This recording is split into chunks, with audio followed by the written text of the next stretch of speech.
আজকে আমি চলে গিয়েছিলাম, আমি আর ভাই গিয়েছিলাম বোনের বাড়িতে। বোনের আজকে ছিল অ্যানিভার্সারি, সাথে ছিল ওর ননদের মেয়ের জন্মদিন। ওর নাম সোমদত্তা, বাট ওরা ওকে চিনচিন বলে ডাকে। কেক কাটিং করার পর আমরা কেক খেলাম। দেন তারপরে আমাদের অনুষ্ঠান মানেই হালকা ধরনের একটা জ্যামিং, যে যেমন পারে সে গান গাওয়ার চেষ্টা হয়, আনন্দ মজা।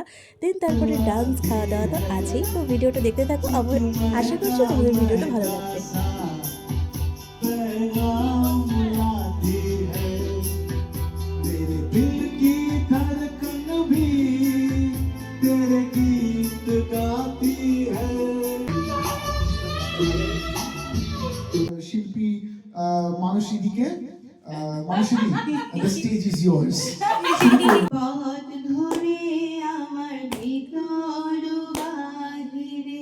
This is going to be the last performance. Well, I'll be the performer, myself Akash Bag, and I'll be singing. I don't know what I'm going to sing, but anyway, I'll try.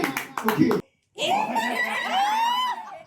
সেই যে হলুদ পাখি বসে জামরুল গাছের ডালে, সে কি ফিরবে না, ফিরবে না কোনোদিন। চাঁদের আলোয় রাত জ্বালিয়ে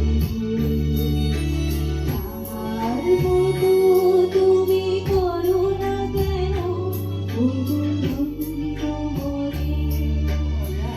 মনের কথা শুনে তুই তাহার মতো তুমি আমার কথা শুনে হাসো না তো। রাতে ডিনারে ছিল রুমালি রুটি, ভেজিটেবল চপ, চানা পানির, চিকেন কষা, স্যালাড, কোল্ড ড্রিঙ্কস, মিষ্টি ছিল। বাট যেহেতু আমি মিষ্টি খাই না, সো আমি সেটাকে স্কিপ করে গেছি। আর তো ভিডিওটা কেমন লাগলো অবশ্যই জানিও। বাই।